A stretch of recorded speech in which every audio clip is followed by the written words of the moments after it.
Hey everybody, what's going on? I wanted to keep it pretty casual for you today on our training, just in my office here.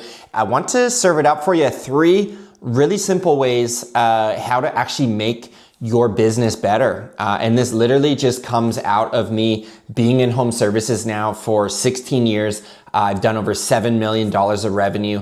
I've hired close to 200 employees. I've had a few different painting companies, a cleaning business, a Christmas light business, and we're 4 years in now to our journey as a business coach at Home Service Business Coach, where we've helped hundreds of business owners structure their business with simple systems. So I really see myself as an industry expert as far as creating systems and creating freedom and really hiring great people to run my businesses. Kind of the point where I'm at in my life is I'm not looking for more stress and more complexity. And I do think if you look inwardly at your business right now, you might see a fair bit of stress and complexity. And just really my goal is building businesses that I don't need to retire from. And I'm ultimately trying to build a life that I don't need to retire from, right? You kind of heard that quote, oh, you can do what you want with who you want, when you want, whatever the quote is. For me, it's not so much like getting free and like sitting on a beach or getting access to a private jet, right? Or getting my own chef. Like all these things would be great to have, sure. But for me, I'm really motivated by time freedom and really having businesses that exist to fill up my lifestyle and not necessarily the other way around. I personally don't want to be completely free every day because I just feel like if you sit around, what value do you really bring to the world? And for me, my enterprise of HSBC has just been really creating more value in a specific niche of home service business owners looking to grow their business. And so I want to serve it up for you here. We'll just go ahead and dive in. The 3 big tips that you'll need in growing your business, and these will stand as general principles as you scale your company. So the first one right here is you need to hire better people, okay? And you may think that the people you have right now are pretty good, but I'm here to tell you like there's a world of difference from someone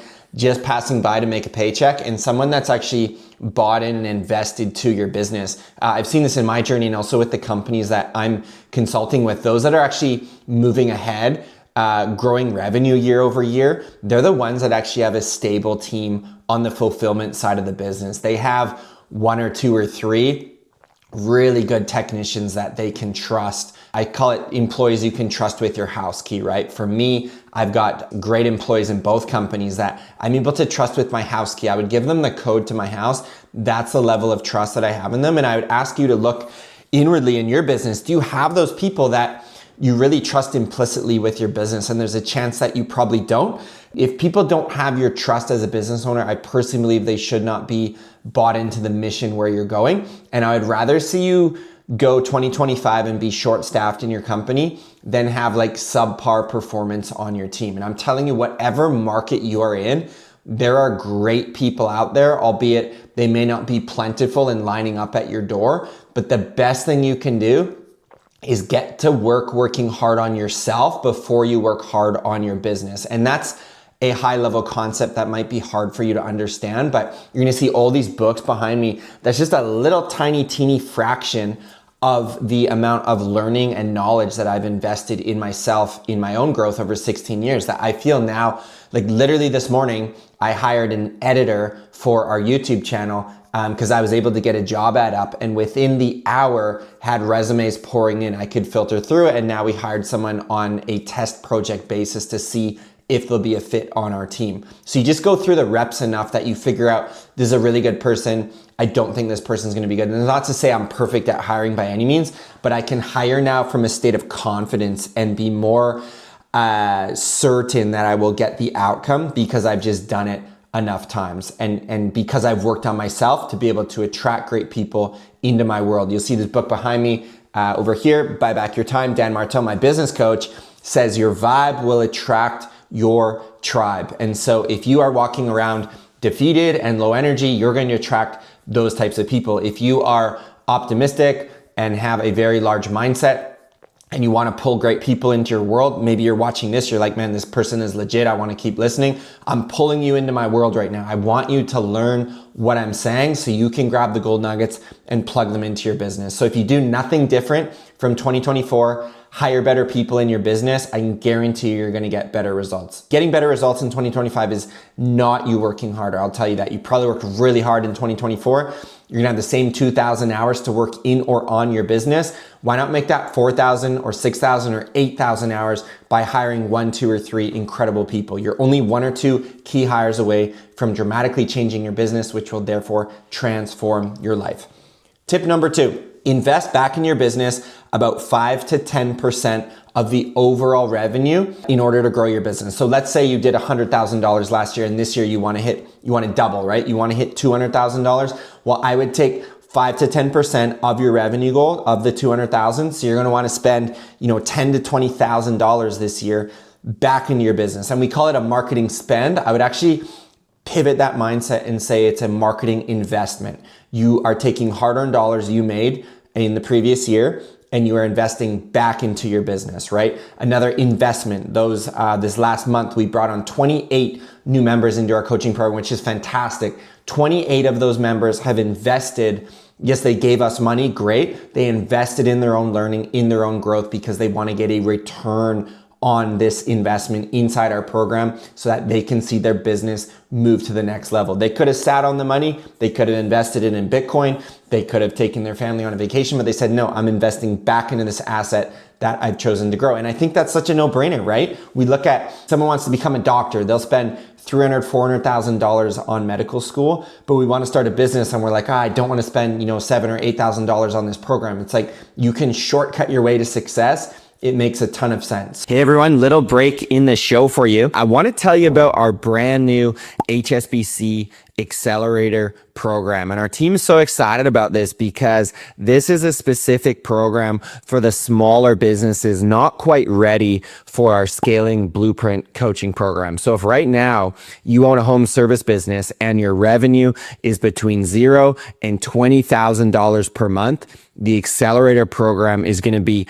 a great fit for you. And when you come in and join us, we're going to start you in our marketing mastery module. And that is literally an A to Z breakdown of how I generated over 11,000 leads with my very own exterior cleaning company, which has recently been acquired. And so that's where we're going to start. It's going to be all marketing for your business for the first month. And we're going to layer in coaching calls as well as community with these templated systems that you'll get your hands on. So I'll leave you with this. We are promoting this new program for our first founding members. We're giving a pretty sweet deal too. So you can go ahead and check out the link below. And I look forward to seeing you on the inside of the Accelerator program. So I would say before you go out and get spendy on Google Guaranteed, or go with, pay-per-click ads or Facebook ads or search engine optimization, first look at your website.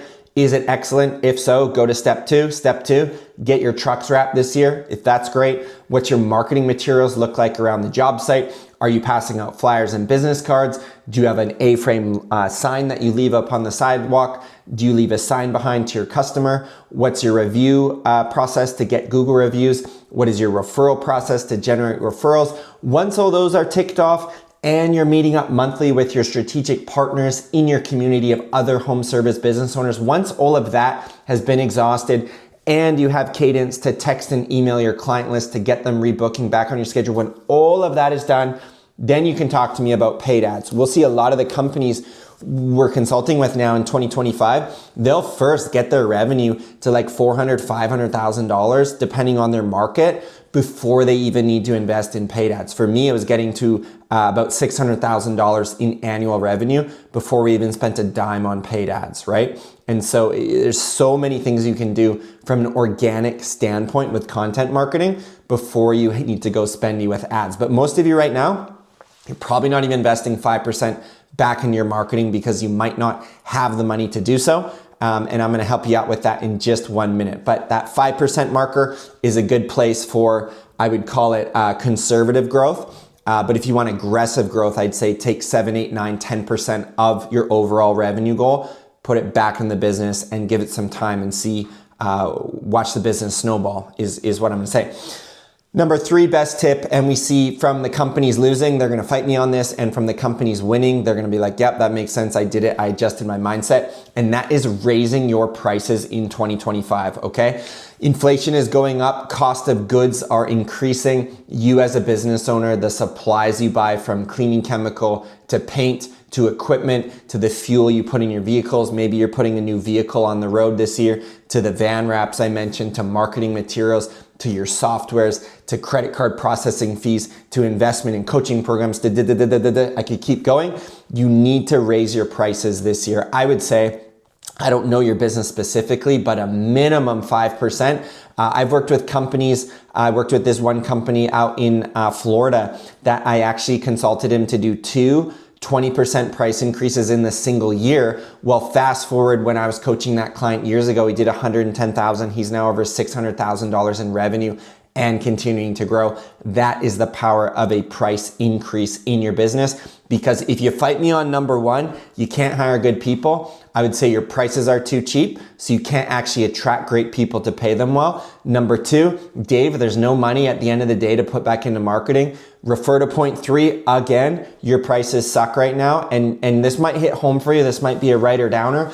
You may be trying to scale your business and become a business owner with that of a self-employed price book. And what I mean by that, you may have been self-employed for the last year or 2 and you're billing yourself out at $50 an hour and you think you're doing better than you would as an employee. Maybe so, but you may be hitting your head on that $150,000 of revenue per year of annual revenue. Let's say you have a cleaning business. For you to scale up and go 250, 450, 650, 850, $1 million and beyond, you need to burn today your self-employed price book and you need to roll out a new business owner playbook. You need to roll out more of a scaling type of pricing process, because the $50 an hour, I've never consulted a company that can hire people and invest in all this stuff with charging out at $50 per hour. You need to be minimum 100, 150, 200 an hour, because if you're gonna pay people a living wage to grow within your company, you need to have enough meat on the bone. You need to have enough profit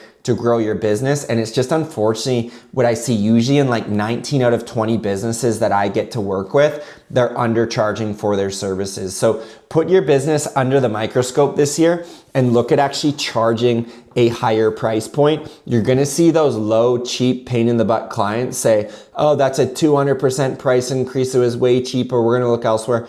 Absolutely, have at her, go and get another quote, but your best clients are gonna be less price sensitive than you think. And I'm not saying shock them with a crazy price increase. I'm saying raise your prices this year, not just for more profit, but I wanna shift around the furniture in your brain so you can see actually what's possible in your market. Because here's the thing, if you're booking more than 60% of your bids, in my opinion, it's gonna be too high. I would rather you book 47% of your bids at a higher price point, because gross profit dollars is clearly the success indicator when it comes to business success in the financial department. It's not about win rate of jobs or the dollar amount itself. It's after you pay labor and materials, how much money is left over. So it's a beautiful blend between conversion percentage and the price that you get. And you'll see as you tick up prices, sales conversion may come down a bit. That's totally fine, because you're gonna end up getting more gross profit dollars. Then you pay your overhead,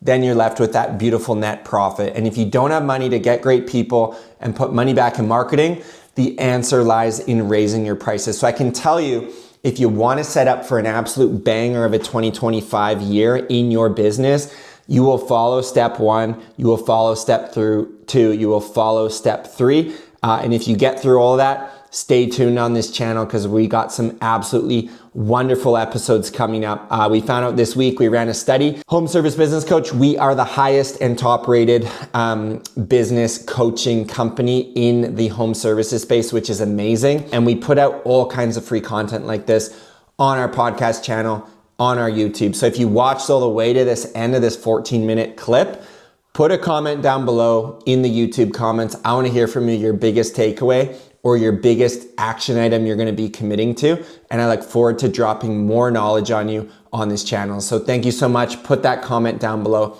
We'll see you on our next episode.